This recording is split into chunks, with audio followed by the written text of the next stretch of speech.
I think in the coming years, we're going to see a shift in our consciousness. This is Reading the Room, a podcast by Jennifer Wilson about the energy in people, animals, and the spaces we live in. I've connected with your dead grandpa. He has a message for you. When you say those things, people say, she's crazy. This show is brought to you by Monarch Management, one of the leading property management companies in the Inland Empire. If you own one or more rental properties, make sure you visit their website, monarchmanagementinc.com. So, what do you think of this show? Tell the audience out there what should they expect? I think in the coming years, we're going to see a shift in our consciousness. And I think there's a world of people out there that know it's coming. There's a world of people out there that maybe don't know it's coming. Some of us are gearing up for it, and I feel that I'm one of those. I'm gearing up for a shift back to ourselves. We're really going to come back to ourselves. We're going to get to know ourselves better. We're not going to be afraid to be ourselves out in the world. I think for a long time, we've been maybe like culturally suppressed, right? This is how you act when you go to work, and this is how you act when you come home. And I think we're going to start to watch that take a shift. And I'm ready for it. I think I came here for this. And it took me getting to this stage of my life to talk about it. I think I was born to come to this time.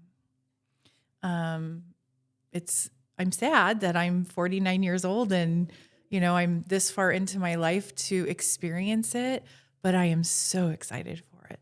Yeah, the age is a myth. First of all, let's take this out. And I remember listening to a podcast or something around this, and they gave examples of big people that we know who found their calling later in life. And it's so interesting and fascinating. For me, I feel like I found my calling right now this year, maybe with this studio, with what I'm building here. I think one indication that you are on the right track and you're really doing your passion and your purpose is when you feel that the day doesn't have enough hours because you want to work every single hour on that mission, on that purpose. And I think me and you, like our minds coming together to build this, is fulfilling for me as much as it's fulfilling to you. So I want to thank you for the opportunity for allowing me to join you on that journey. But before we get into this, so did you have a name for that podcast or show or interview or the show? Right now, we are playing with the reading room, which I love. Reading the room. Reading the room. Yeah, reading the room. Reading the room. Imagine if all of us read the room and then paid attention to how our body felt. Mm-hmm. How does it feel when I read the room? So I think it's a fun title, but I think it makes people stop and go, And it's double meaning because you're a property manager. Right. And this episode and all of your show is sponsored and brought to the people by Monarch Management, which is the logo is here. And it's interesting that reading the room is about reading people, but also it's about the spaces and the energy. And you are a property manager. So do you want to tell the audience who haven't watched the previous episode a little bit about you and what you do? Sure. I started in real estate right out of high school. I did sales for many years. In college, I had a major in accounting, and I talked about being a CPA for many years, and it just felt maybe a little boring. So I got into real estate, but the accounting side of me still was very prevalent. And that is a big part of property management is the accounting and the numbers, making things work. So property management on the number side works really, really well for me. On the personal side, it works well for me because I don't just find someone a house, sell them a house, and move on to the next sale. I engage with families on an ongoing basis. So from the time that they take occupancy to the time that they vacate, I am a part of their life, and we connect and we interact. And so it works well for me. I think that I've had success in management because I do read people well, and it makes a difference. And you also read animals. And there was a fascinating story that was tossed around in the last BNI meeting. I did not know that. So can you tell us what happened? Yeah, I met one of our members for coffee, and she came in, and I could tell that she was having somewhat of a very hard morning. And so I said, "Hey, what's happening?" And she says, "My dog's really sick." And I said, "Well, do you mind if I communicate with him?" And I think that's probably one of the hardest pieces of communicating, is that in that particular instance, the message that came through was, "Hey, I'm at the end of my life, but I've had a great life. And I want my humans to know life has been fabulous, but life ends, right?" And of course, I didn't tell her that, but he showed me his favorite toy.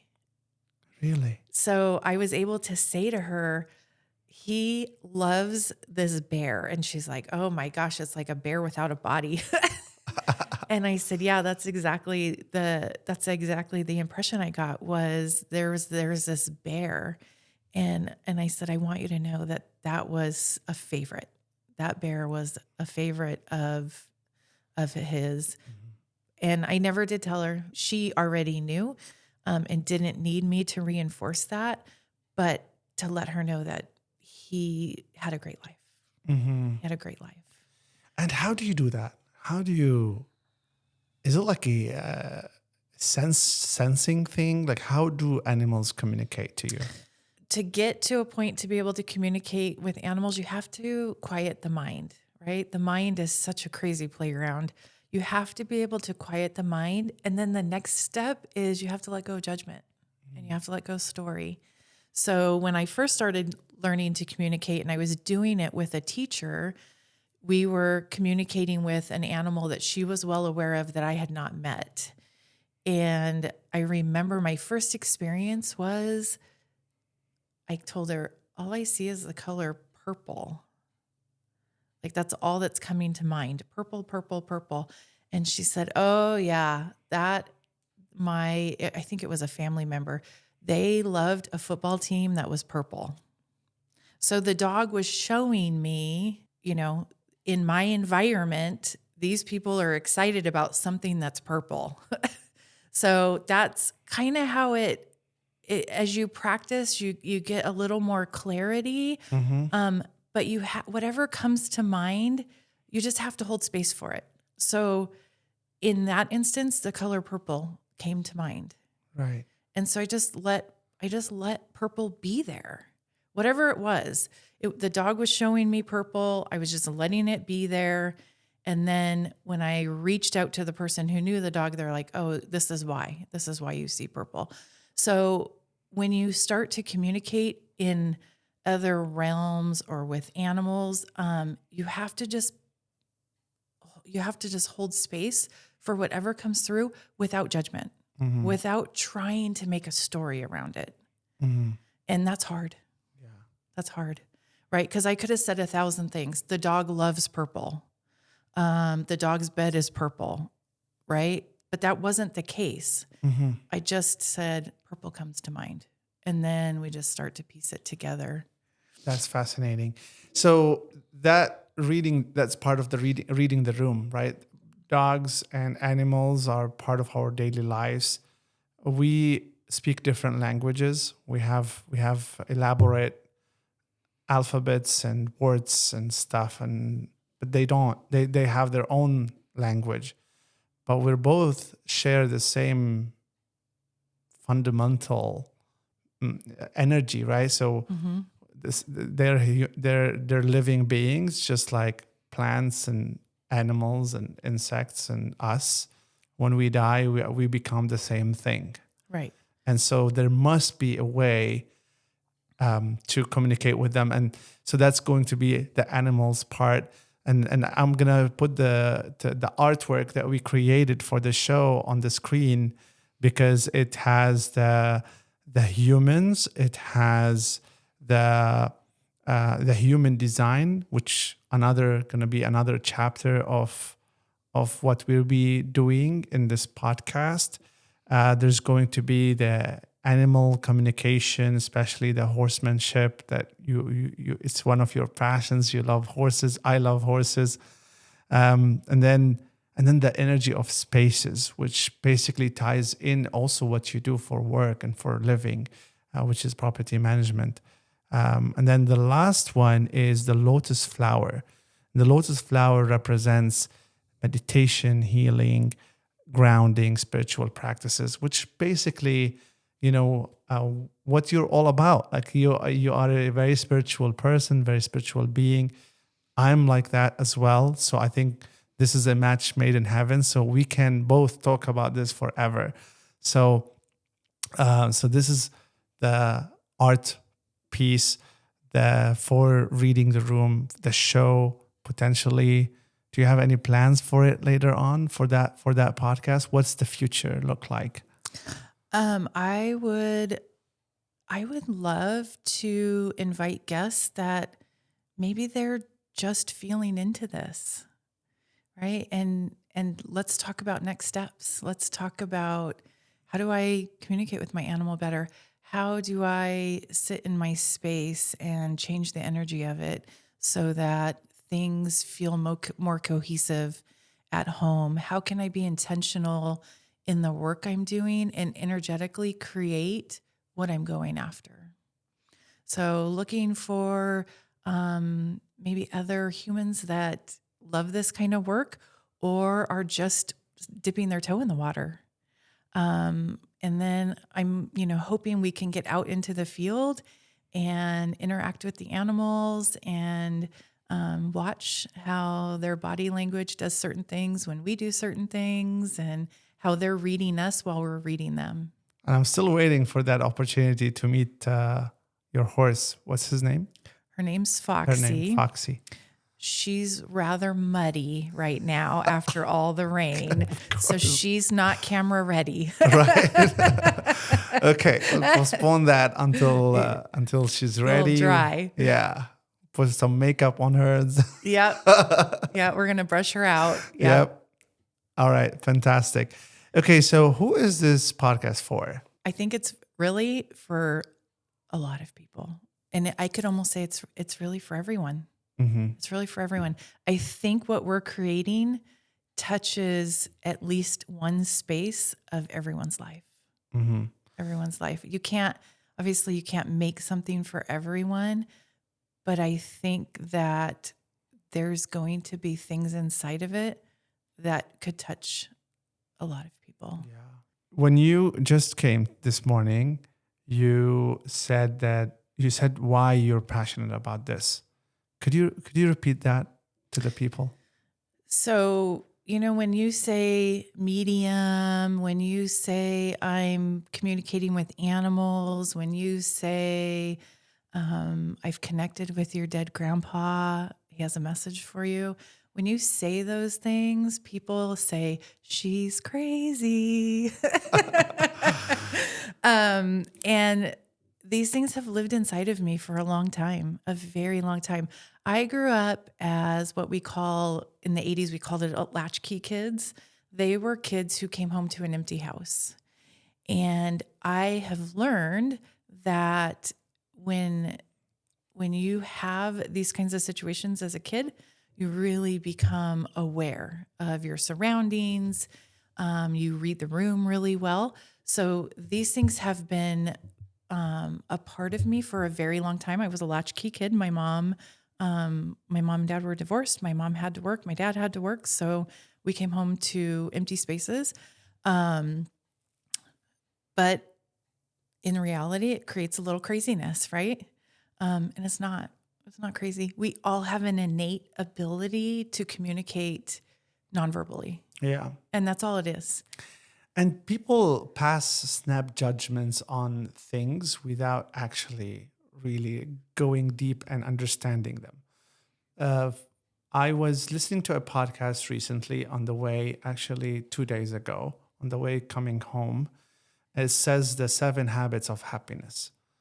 And then in this podcast, he says that one of the habits of happiness is to keep learning.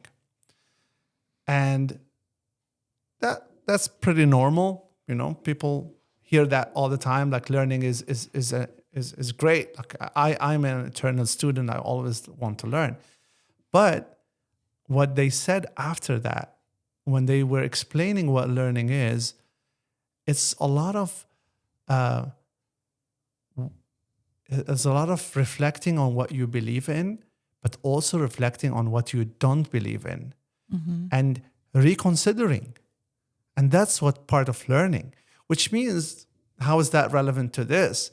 Is that a lot of people will be like, oh, what, medium? No, I don't believe in that stuff. What, have you really checked some literature on that? Did you read anything about it? Did you grab a book and read it to understand what they're talking about? No. So you decided that you don't believe in it without putting it to the test, without interrogating that idea. So now you're blocking yourself from learning something new. And that is a limitation. That's a handicap for people. So I think the message here is that whether you believe or you don't believe, give it a shot. Or acknowledge it exists. Just acknowledge that it exists. A simple acknowledgement of, I see you, and that's the work that you do, and that's okay, right? Just acknowledge it exists. Not everyone wants to communicate with the dead. Not everyone wants to do that, and that's okay. That's okay. I don't necessarily want to do it. I just have the ability to do it, right? I've had circumstances in my life where I've been able to say to someone, hey, your dad now sees the mistakes he made. Does it change anything? Absolutely not. But does it give you a little bit of a little bit of validation? Maybe. And could that little bit of validation over time change your next steps in life? Possibly. Right? So just being open. When we start to work with energy and we start to work in spaces, the movement is slow. And I think that's where we lose so many people is, I said this out loud a year ago. I'm going to write a book, and there's going to be a book in the world that has my name on it. A year ago, Naja. That's how slow it is, right? It could have been 5 years, but for some people, a year feels like forever, right? I want to write a book, and we're in such this instant society that they're like, I want to write a book and I want it to be print and published by next month, right? We're a year into this and it's just coming into the world. So I think that is part of the change, is realizing energy moves slow. Are we in the driving seat? So, for example, that example that you just mentioned, you had this calling that you need to write a book, and you see it, you felt it. And then a year comes, and then I happen to be in your life. And then even when we started talking together, the book was never on the table. And I've never done anything like this. I wrote my own book, but it was years ago, and I never thought that I'm going to help with your book. But now I literally was sitting down and I came up with this idea. So did I came up with the idea, or there's some sort of energy that transferred from your idea to my brain and gets me to think about it? I think this is really how goals work, right? I had an intention, and I said it out loud, and I put it into the universe. I want to write a book. And then I held space for maybe however this was going to take place. So you coming into my life, I think, is part of the intention setting process, right? If I set an intention to do something else, I trust the world will bring me the folks that I need to help bring that to life. And I think that's the same for every human, right? When we set the intention and then we trust, it'll happen. I never set a timeline for a book. Did I want it to happen the next month? Of course, it would have been easy, right? I went to Australia for 9 days, and I probably sat down for, I don't know, 7 or 8 hours at a time trying to write a book. Or during my trip, 7 to 8 hours trying to write a book. Nothing would come out of my fingertips. Nothing. I sat down with pen and paper. Nothing. I sat down in front of a computer. Nothing. It wasn't my time. Right? Now I realize I needed someone like you that could present ideas that weren't coming to me. So it's interesting. It's very interesting. Some people might be listening to this. I'm playing the devil's advocate here. But some people might listening to this and say, well, that's God. So how is religion and what you're talking about? Are they different? Are they in sync? Could what you're saying? I mean, again, we don't know what God is. So even religion is another topic. Maybe you want to touch on it, maybe you don't. So I don't want to, but some people might argue that, oh, that's the Holy Spirit that's talking to me and make me do stuff. So in your mind, is there a distinction between the two, or they're the same? I think they're the same. Yeah, I think we can call our belief in spirit whatever. We're free to call it whatever you want. If you want to call it the Holy Spirit, if you want to call it God, if you want to call it Buddha, it's all, the foundations of it are all the same, right? Do we have different varying beliefs and things like that? Of course we do. But there's room for that, right? Yeah. Like we said in the first podcast, there's room for all of it. Let it be here. Yeah. Right? So yes, I do think if you want to say, the Holy Spirit gave me an idea, I'm not against it. Very interesting. So is there a line between where religion comes and this stuff goes? Or it's basically your version of spirituality that you're going to be presenting to the world right now? Yeah. Okay. Yeah. And that presentation is going to be part about people, part about animals, part about spaces, part about meditation, how we can form that ability that you have, which we will also talk about your abilities too, because what you're saying is that I can speak to the dead. I mean, this is wild. So tell me how all of these things come together in your mind.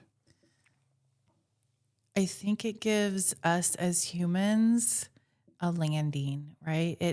It grounds us into who we are. So when you can realize my ancestors, my grandparents, great grandparents, things like that, and you start to maybe pick up messages from them, it doesn't mean that you're talking to the dead. You're picking up subtleties that have maybe played a role in your life, right? So when we start to open ourselves up to experiencing the layers of ourselves, the layers of our energy, the layers of our upbringing, and we can really dive into those and start to acknowledge them, I think they shift, Mm. right? I think they shift, and then it's exciting to see where does that shift take us, right? When we acknowledge, so in my case, my grandparents grew up during the Great Depression, right? So I had grandparents that were very astute with their money and their belongings and things like that, and really recognizing how that has shaped me as a human.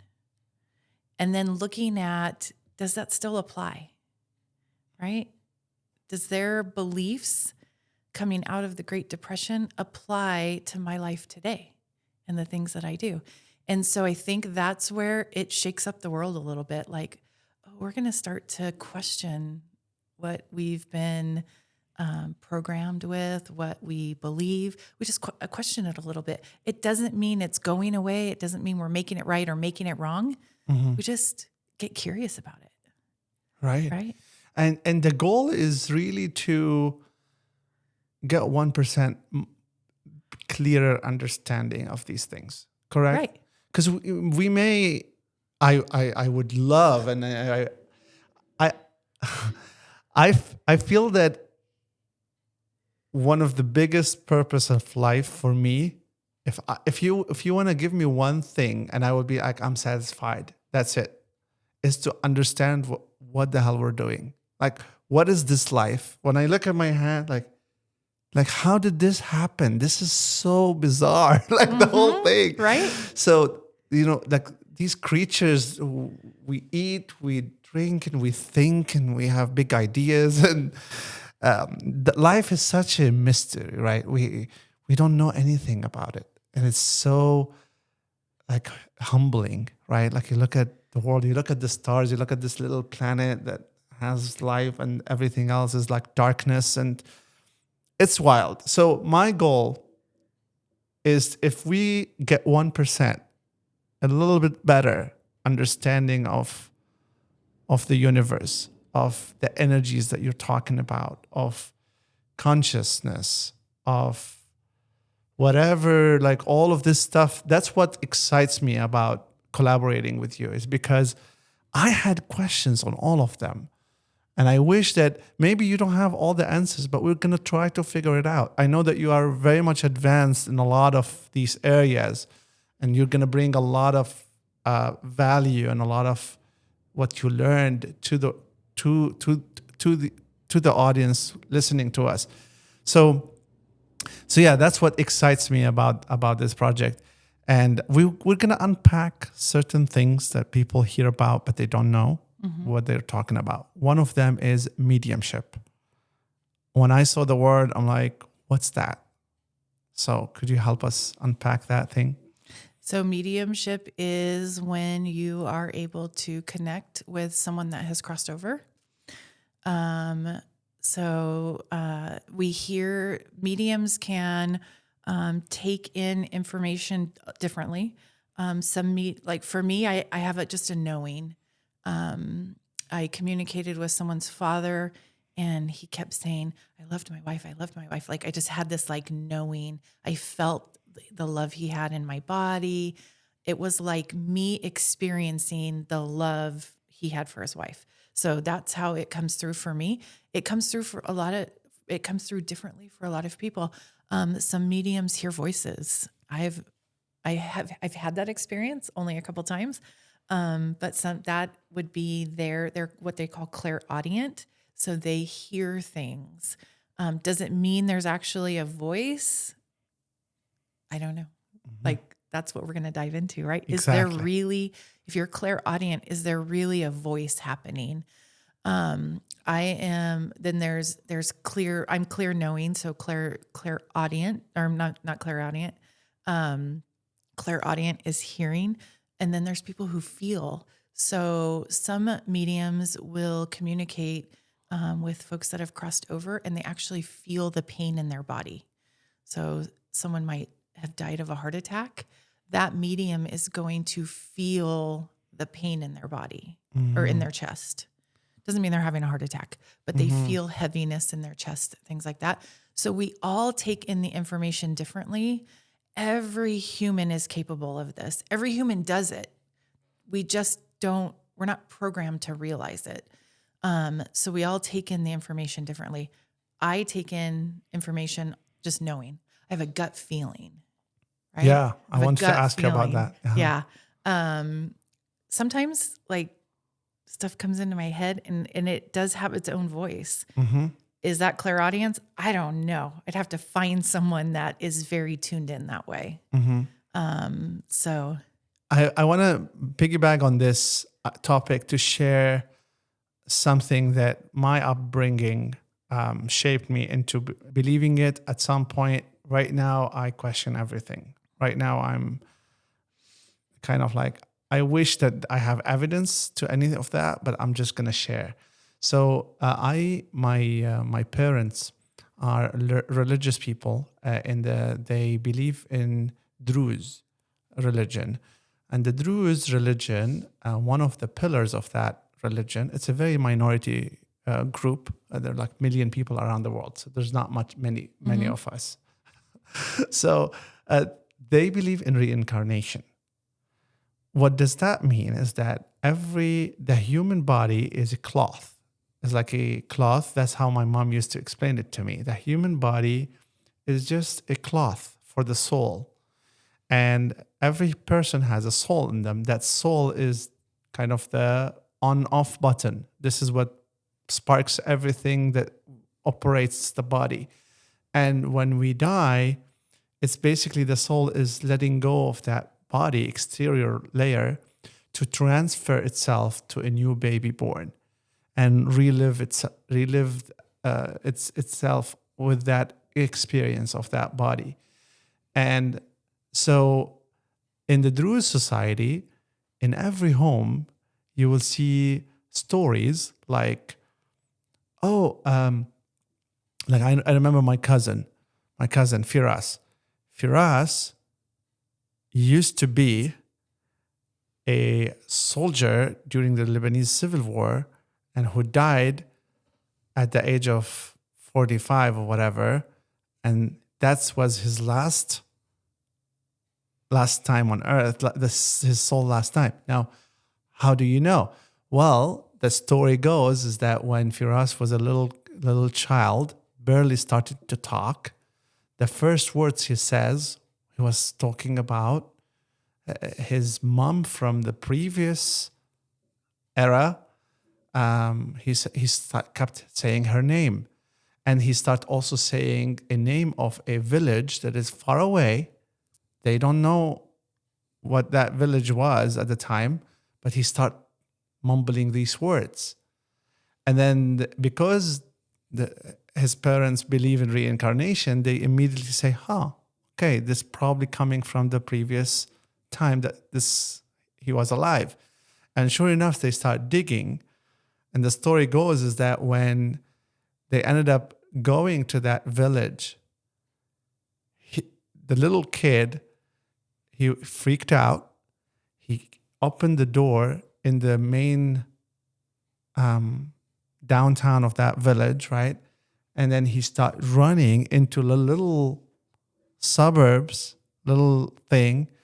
He went into a house, which is his house of the previous, and the parents are running after him. He knocked at the door of his previous house.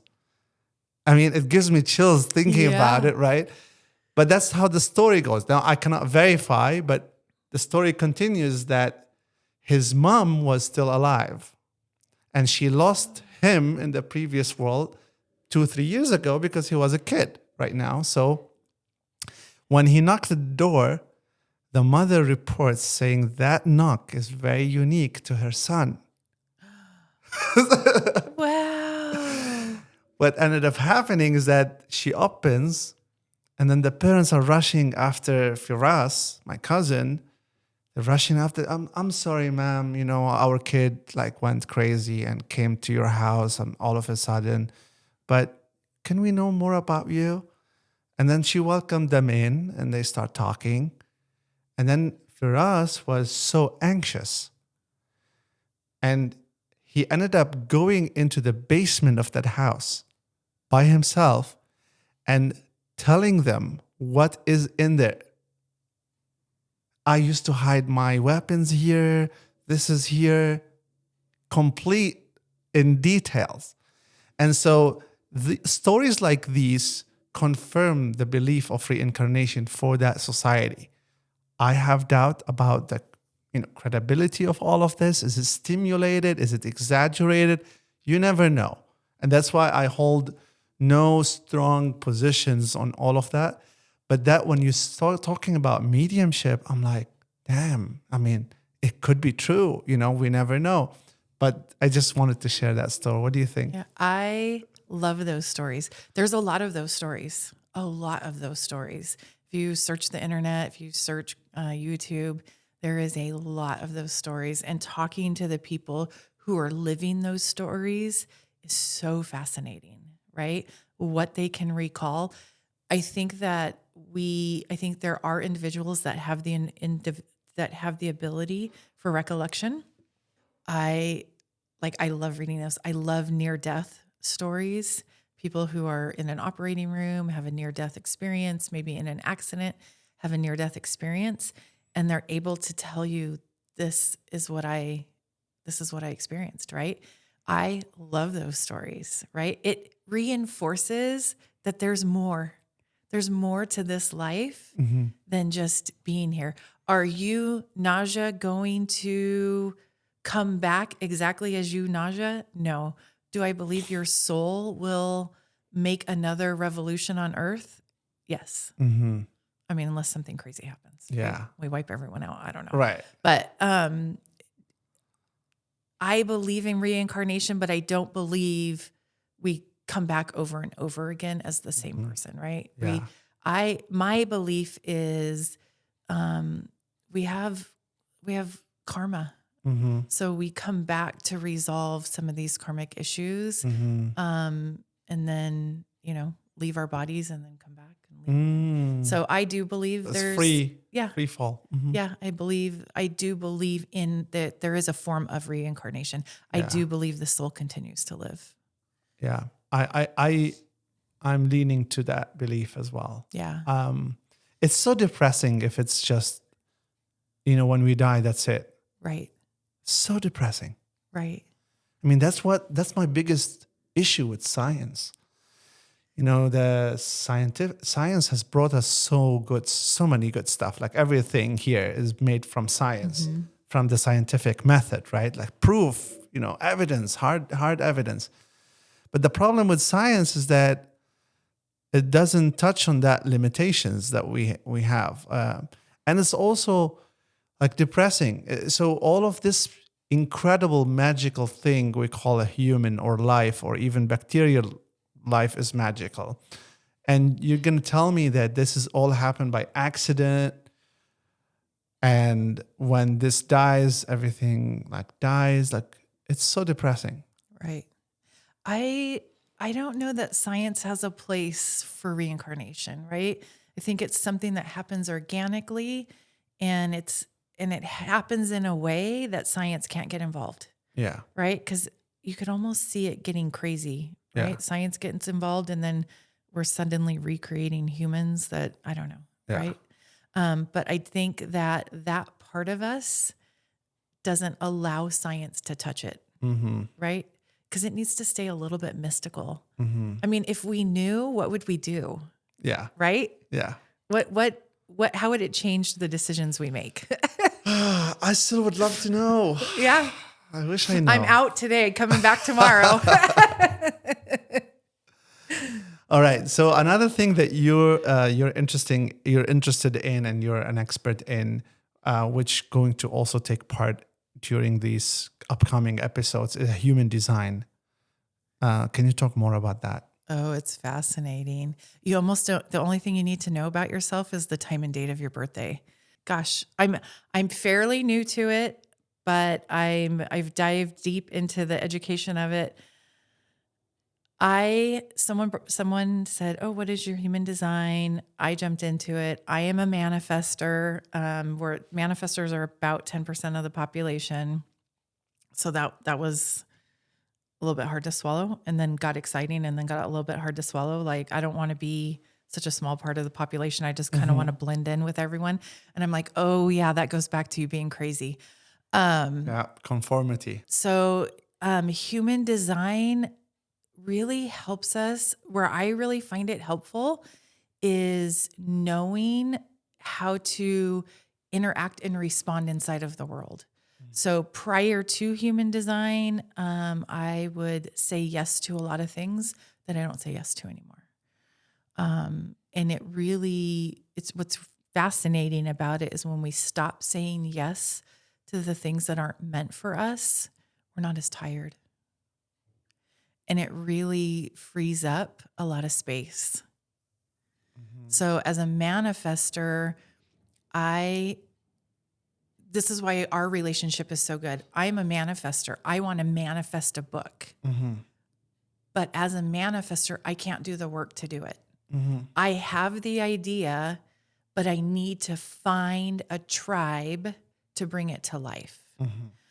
And for someone like me, that was hard to swallow because I am independent. I like to do things on my own. I like to say, I got this, but I don't have this, right? I have the idea, but I need generators to bring the idea to life for me.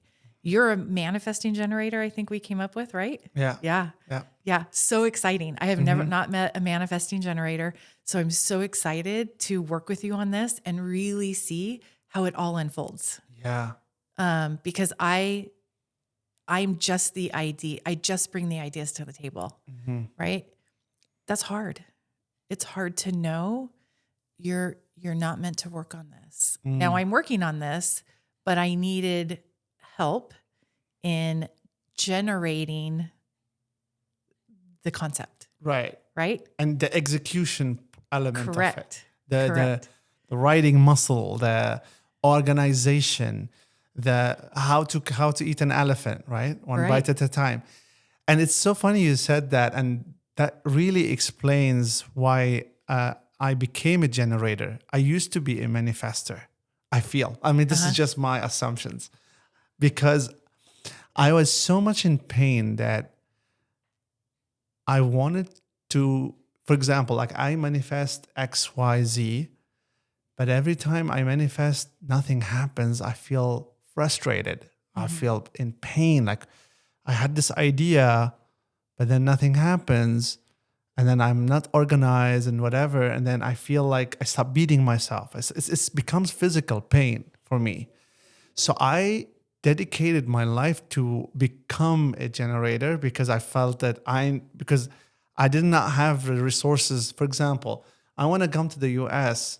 If I don't get myself to the US, nobody's gonna do it for me. Right. so, and coming from from a place that's hard to live in, like Lebanon, wars and adversity and hardship, right?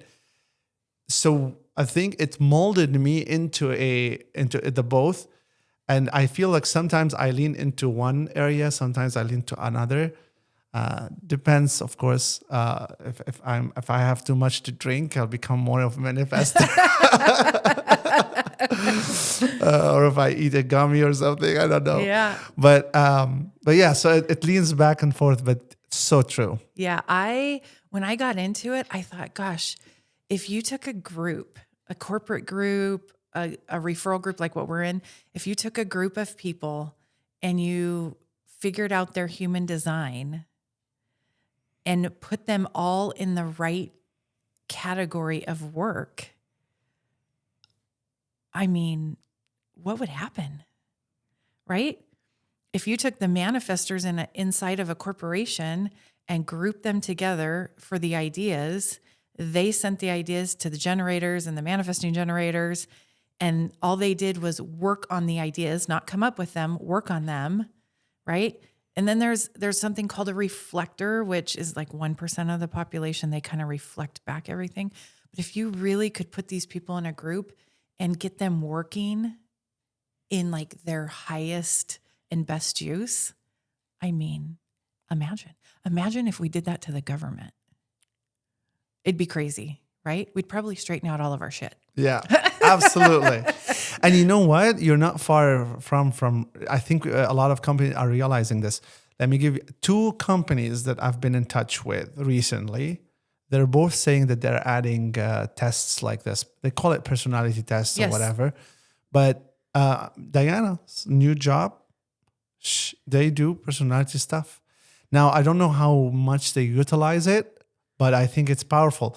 The other company that a recent client of mine, they are mandatory personality tests, and that's how they form their teams.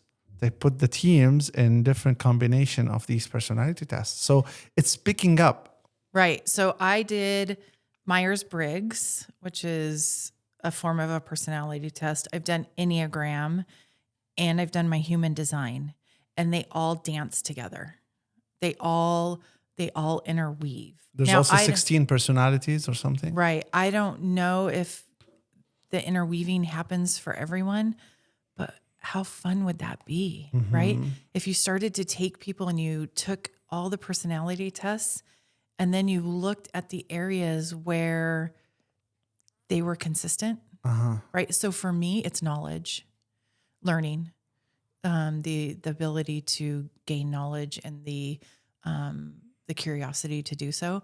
So those are consistent in all of my personality tests. But if we started taking people and doing this and then figuring out where they're really strong. Oh my God, the world becomes a different place. The world becomes a different place. Yeah. Because we take people out of roles that they're not suited for. Yeah. And we put them in roles that they are. They could be in the same company. You just shift what they're doing. Yeah. Right? How phenomenal. Like, why didn't we ever think of this? I mean, this could be on its own a purpose worth living for. Like just if you can stimulate people to actually do that, the world becomes a better place. And we are meant to work with each other. Humans are pack animals. We are not we cannot work in solo, whether personal or professional. You know, we are built to work and feed off each other and work as a team. But the problem is most teams are not, homogenic. Is this the word? Well balanced. Yeah, they're right. not, It's like an Indian tribe with full of chiefs. Yeah. Right. You can't have that. You have to have good balance. Correct. And I think that we can get there. I think we Yeah. can get there. You don't have to believe everything, but look at it and take it into consideration. Use the pieces that are starting to make sense and put them to use in your life. Yeah. Right? Yeah. Yeah. It's interesting. Very cool. Yeah. Yeah. The third element is aura reading. Oh, that's a fun one. So first of all, explain it to me. So we all have an energy field around us, and if you train your eyes, you can generally see it, right? It takes a little bit of eye practice. I generally use it with animals because animals can't tell us where they have pain, or you might, pick up a behavioral issue. So I generally look at the aura on an animal. I don't do a ton with humans because most people aren't open to it. But it's just the energy field that's going on around us. It can have breaks in it. It can have holes in it. It can be vivid. It can be dull. It can have a lot of light. It can be a little bit lifeless. So it's kind of what's happening outside of us. And it's fascinating. There is a horse at the ranch who is very wild, and she will not let you get near her. She was a lead, what they call a lead mare. So she would have led the pack. But when you look at her aura, it is so intensely bright that you understand, oh, that's why you can't get near her, because she's repelling humans, basically. They don't put her with other horses because she's got some other behavioral issues. But yeah, I use it for animals because then it helps me understand, where maybe they're struggling a little bit. So you're gonna tell people a full episode on that. So we'll get into it. we get into We'll it. get So into it's it. very exciting. We're going to also get into meditation. That's a fun one. Yeah. So there are so many types of meditation. So is there a particular one that you advocate for or you like? I'm a quiet meditator. So I think that there's guided meditation. And I think there's a lot of people who love guided meditation. I started with guided meditation just to get me into good practice. But there's 1,000 forms of meditation, and you have to find what works for you. There's no right or wrong way, but it's a life changer. So for me, I haven't practiced meditation, or maybe I do it, but I don't call it meditation. I don't know. I think that is probably a lot of us do it and don't call it that, because when you say meditation, people think I have to sit still and I can't think about anything. Exactly. I was like, This is crazy. true. Yeah. Or when I think of meditation, I think of like this seat. You have to be sitting on the floor with candles. It makes it better. I mean, yeah. So for me, the basis of meditation is just a moment to observe what's going on in the mind. So I do sit on a pillow and I have a space. I believe if you're going to start a meditation practice and you're struggling, I believe setting up a meditation space is a great idea because it trains the body and the brain. When I sit here, this is what we're doing, right? So I do have a space because I need that discipline for my body. So it's just a moment to observe. That's all it is. Mm-hmm. Just sit and observe.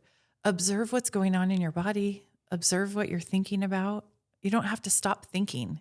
Just become an observer of it, right? Mm-hmm.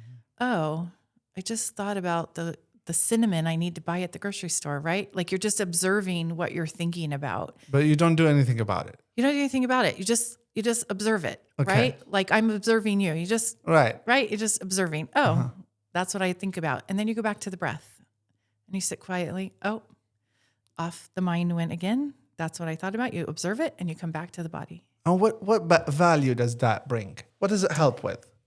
I think it helps it helps to understand what your mind is doing, right? Our mind is so busy. It is either in the past or in the future, right? True. It's generally not here. Yeah, absolutely. Right? It's what I'm going to do next or what I did that screwed up what I'm doing now, right? The brain is in our bodies to keep us alive. So it's taking the past, applying it to the present, and probably somehow controlling what you're going to do in the future, right? And when we sit quietly and we observe that, we're like, well, that's crazy. Why am I doing this? Mm-hmm. Why am I thinking this? Why does this keep coming to mind? None of it's true, right? The other part of meditation is, I think that we are all so busy, we stopped feeling our bodies in a lot of ways, right? So it helps us it gives our body a chance to speak to us. So if you can quiet the mind for a minute and drop into the body and just let the body talk to you. Right. What are you feeling? Oh, I'm not perfect at this, but I sit down and I'm like, I didn't realize my shoulder hurt so bad because I'm so busy up here. Mm. So true. And this also takes us to healing, because a lot of the healing, the mind is so powerful. So if it focuses its energy on something, whether it's mental or physical illness or pain, it has the power to heal it. Yes. So talk more about that. It has the power to heal and it has the power to keep you sick. Isn't that interesting? Yeah. Right. Why would the mind keep us sick? Because we're not acknowledging a layer of something. So it's like it's resistance. We're rebelling. Mind, yeah. We're rebelling against something that needs acknowledgement. Right. We're rebelling. we're scared to feel what needs to be felt. And I'm not speaking for everyone. I mean, we're all different, but for me personally, I had to learn to feel, right? What does this feel like? Where I struggle with that is everyone wants there to be words. And I don't think that everything we feel has words. I don't think energy actually has a language. And we try to give it a language, and that's where we screw it all up, right? We don't just sit with it and just feel it without words, without judgment. You don't have to call it anything. Just feel it. Just feel your shoulder. Don't call it pain. Don't call it arthritis. Just sit with it and just feel it. I'm feeling my neck Right? now. Just feel it. Right? Yeah. But instead, the mind is like, you need a new pillow. You need a new mattress. You shouldn't sleep on your side, right? You need to work out more. You need to work out more. That's what the mind is doing. Yeah. Instead of just like, I'm just going to sit here with my stiff neck. Yeah. Yeah. We talked about animal communication. We talked about human. And now let's talk about the other section of that journey that we're going to take on, which is the spaces and the energy of spaces. And you're a property manager, and you were telling me also before we started recording how does that tie to your job, and what is the energy of spaces? Do really places emit energy, and how does that work? So I believe homes, our spaces we live in, they hold energy.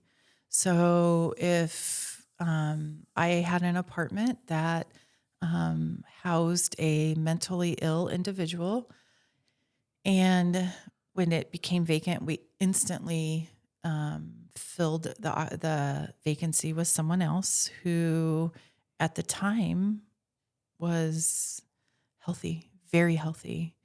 And we ended up going to an eviction by the time we evicted this person, and I got into the apartment, the evidence of mental instability was outrageous. Wow.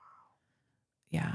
Like So it's contagious, so to speak, through the space. Like you're picking up on it. So I feel like my interpretation of energy is our bodies want to match, right? We want to match frequencies for comfort. So if we're not careful and we maybe aren't super aware, we can fall into the wrong match, right? We can fall into a lower frequency. And I have witnessed this time and time again. A unit I've maybe done an eviction on leads to another eviction and maybe another eviction. And then there's the other side of it. A home that has had a great story inside of it leads to another great story, and then another great story, and another great story. So it's not just bad energy, right? There's good energy too. But if I, as a property manager, if I've had bad energy, a lot of times I'm going to give that space time to shift. So we're going to let it sit vacant. We're going to clean it really well. I'm not against burning sage, right? Does it work? I don't know, right? Yeah. It's an ancient thing. So in some of my spaces, I will go in and burn sage. I think energy is a lot of intention. So if you go into a space and you can feel that there has been a heavy energy with intention, you can lift it, right? And you can ask it to leave, and you're not welcome here anymore, and open the windows and sweep the floors, and like you're like pushing it back out into the universe. But if you're not aware of it, I do believe it gets trapped. Get trapped. And is this what happened with haunted houses and stuff like that? Is this true? Our houses could be haunted at some point? Yes. Yeah. And when you get into like human hauntings, I think there are humans who have crossed over that aren't ready for that. And so they're trying to stay in a non-physical realm, which can make the house haunted. I've I've never had a haunted house. That would be fun. I heard that there's one in Redlands. There's a lot in Redlands, Yeah, supposedly. Yeah. freaky. Yeah. Yeah. It's so interesting, and it's so real. Not only in America, in Lebanon, there's this beautiful house, never sold, never sold. It's so gorgeous. Like if you look at the house, it looks so beautiful. It's like a villa, beautiful architecture, but it got the reputation that it's haunted. And good luck selling the house. Like nobody wants it. It's go crazy. Yeah. And it's going cheaper and cheaper, and nobody wants it. Yeah. We sold a home where a woman had committed suicide. I don't do a lot of sales, but every now and then I do. And someone who was working with me at the time sold a home that a woman had committed suicide in. And I wouldn't have called it haunted, but it definitely had a heavy feel to it. And that would have been a home I would have been like, we need to air this out. Like we need an exchange of air. It needed time to process what had gone on in there. So yeah, I think all of us humans feel it. We just don't recognize it. Right? Yeah. Not everyone. I think if you walk into a house and you're like, this doesn't feel right, you're doing the work. Yeah. Right? You're doing the work. Exactly. You're also interested in essential oils. Yes. So how essential oils, like how important are they to your life, and why do you care about essential oils? Essential oils are the essence of the plant that they come from. So our pure essence is wonderful, right? So is a plant's. So I use them to help clear spaces. I use lavender to help settle me down. I add citrus oils to my water. It's just for me, it's a cleaner way of having spaces instead of candles with heavy perfumes. And that is another thing when it comes to animals. You know, animals smell at a rate of like 100 times more than we do. And you add in perfumes and not stuff that isn't natural into the home. I mean, imagine, right? They're gonna be Imagine what that Christmas tree candle smells like to that dog. It's like Where with the essential oils, they're still going to smell it. And there are still oils that are dangerous to animals, but it's not going to irritate them like a perfume would, a man-made chemical scent. based. Yes. Yeah. For sure. So we're into the part 4, which is gonna be fun, and I'm gonna expect to taste some of your baking. Oh, yeah. Yeah, we have to taste it. It's going, and maybe we can show the people as well. I'm obsessed with cranberries right now. Okay. Yeah. Cranberries don't come around very often. So probably we're going to get everything cranberries in December. Okay. We're going to get maybe some scones. Oh, nice. Scones and teas on the next podcast if anyone wants to join us. Please. Yeah, we can have like a tea party or something. Yeah. Yeah. That's fun. Yeah. So how did you develop that interest in baking and teas and stuff?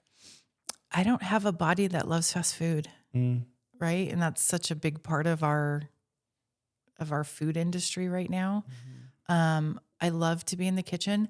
For me, coming from the office to home and being able to cook a meal helps me personally transition from a work brain to a home brain.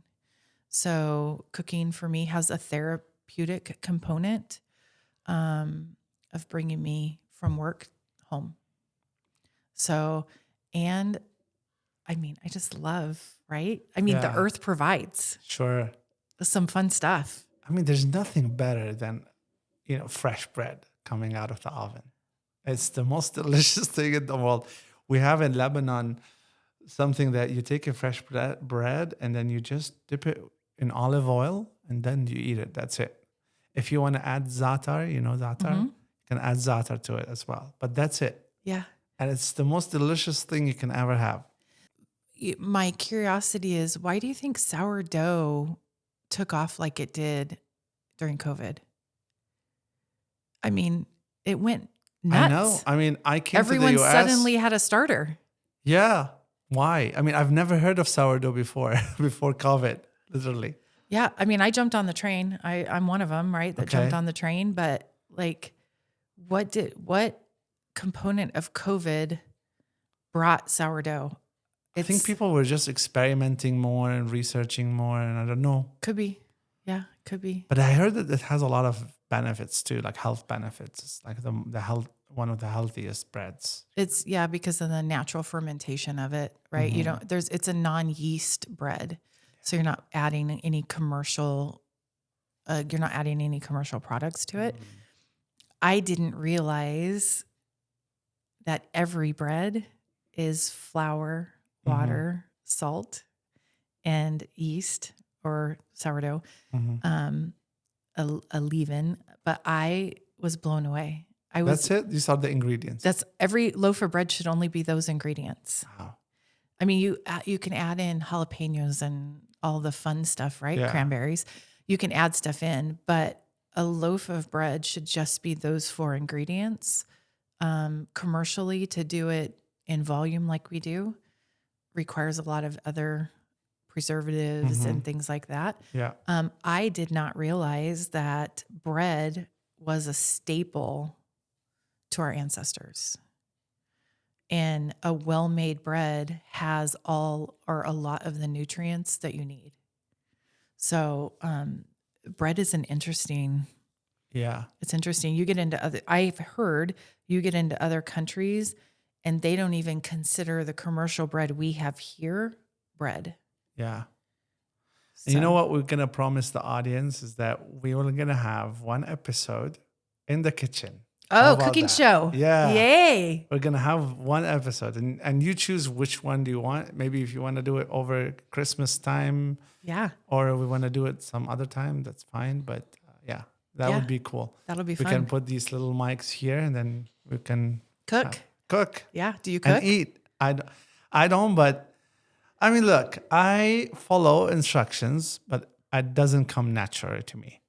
Like Diana does. Diana and her mom is a big famous chef, and they instinctively know how to cook, which means, let me tell you an example. For me to cook, I would research the recipe, put it. Now I use ChatGPT and I start talking to ChatGPT along when I'm doing it.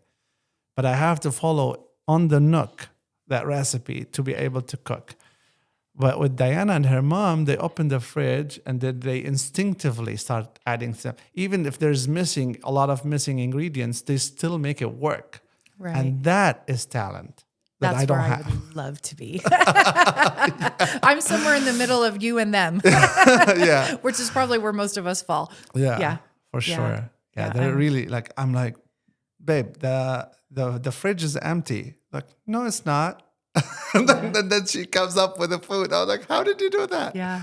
Yeah, for sure. And that comes from being from a mom who cooks. Yeah. Right. You just kind of pick all that up along the way. Because I grew up in the 80s, we didn't eat out like we eat out now. So we were used to having meals at home. We ate meals around the table. I don't know how popular that is anymore, but